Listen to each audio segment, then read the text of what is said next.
Hello, Miss Magkaling? Opo. We're ready. Ang products will be there by Thursday in time for the opening of your store. Yes. Yes po. Salamat. See you. Okay na yan. Bye po. Andrea, lumanaw ka rin dire, baka hindi ka pa nagsasnack. Thank you. Gusto Ano mo to? yan. Oh. Barbecue. Yeah, barbecue.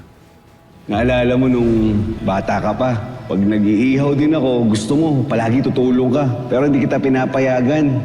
Kasi nga laging nasusunog. Bakit?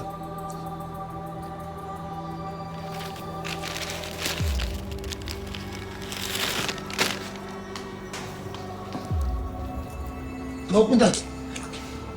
Tayo. Tara. Ano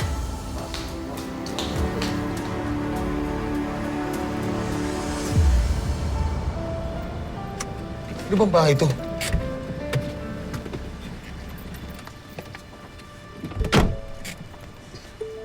Kaya na pa kita tinatanong. Ayaw mo akong sagutin. Bakit ba?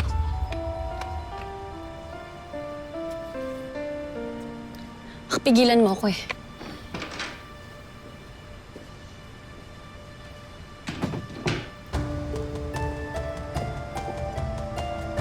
Ano ba ito?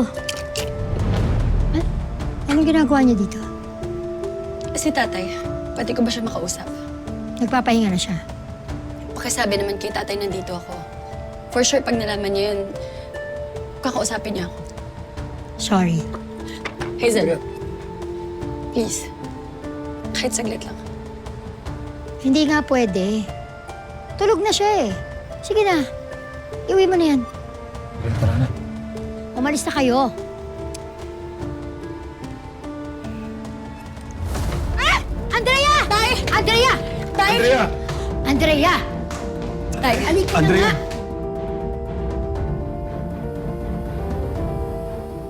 Tay, ba't niyo naman kami iniwan? Tay, hindi man lang kayo nagpaalam. Basta na lang kayo umalis. Tapos malalaman namin, pinalikan niyo tong si Hazel. Tay, may pangako kayo sa akin, di ba? Naalala mo, Babawi ako sa inyo. Tatama ko lahat ng pagkakamali ko. salamat po, Tay. Salamat po, binalikan niyo kami. Tay, anong nangyari? Parang inuulit niyo na naman yung ginawa niyo sa amin ng mga bata pa kami. Nangako kayo na hindi niyo ako iiwan, na hindi niyo na kami iiwan. Pero hindi niyo na naman tinupad. Andrea, sorry kung nasaktan kita, pero may pangako rin kasi ako kay Jessica eh. Kaya kailangan ko tuparin yun.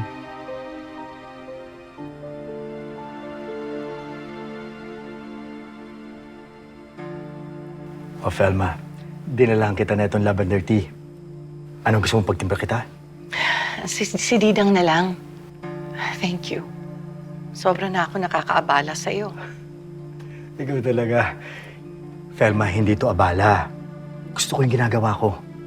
Kakahiyaman, pero lubos-lubusin ko na, ha? Sana makarating ka sa hearing ni Colleen. Of course naman. Actually, kinausap ko na si Arjun. Pinamove ko na yung mga schedules ko. Yung mga meeting ko, pinagawa ko ng online with the Davao Group.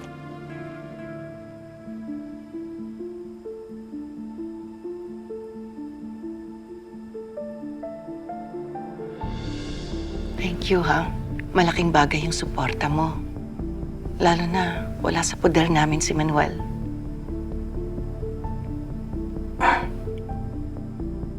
Nagkausap rin ba kayo ni Manuel? Paano ang setup niyo pag may hearing? Hindi kami basta-basta makakapag-usap. Yun ang napagkasunduan namin ni Hazel. May pangako kayo kay Jessica? Ang ano? Ang alagaan ng mami niya?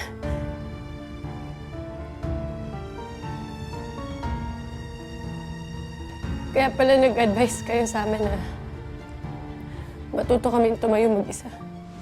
Yung mga kaya mong aralin ngayon, gawin mo na. Huwag mo nang iasa sa akin. Oh, para pag nagkahiwalay tayo, kaya mo na. Yung pala, hinahanda niyo na kami sa pag-alis niyo. Kasi alam niyo, iiwan niyo na naman kami. Pero hindi ko maintindihan, Tay eh. Buo na ang isip niyo na magiging isang buong pamilya na naman tayo. Diba?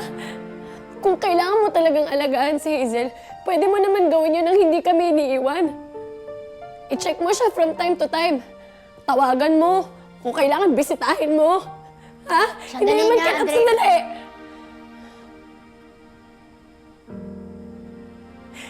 Tay, wala na si Jessica. Pero kami nila Kuya at Colleen, nandito pa kami. Buhay na buhay. Nangangailangan ng ama. Sandali Andrea. Hindi porke patay na si Jessica, tumigil na ang pagiging anak niya kay Manuel. At ganoon din si Manuel. Tuloy pa rin ang pagiging ama niya kay Jessica. At habang asawa ko ni Manuel, siya pa rin ang tatay ni Jessica. Hazel! Teka, Manuel. Naku-confuse ako eh. Bakit, Andrea? Ano ba sinabi ng nanay mo sa'yo? Hindi ba kayo nag-uusap? Bakit? Anong dapat namin pag-usapan? Na sinasaktan mo ang sarili mo? Kaya kinailangan kang alagaan ni tatay? Kaya kinailangan niyang bumalik dito sa'yo? Yan ba sinabi nila sa'yo? Naniwala ka naman. Bakit? Tay, ano bang nangyayari?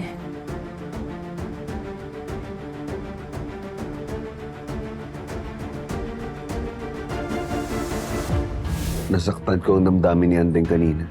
Kamusta na siya? Sino yan? Ano yun? Naku, Jeff, kailangan namin ng tulong. Ang nanay mo. Nay, halika na po. Tama na po yan. Nay! Nay! Nay!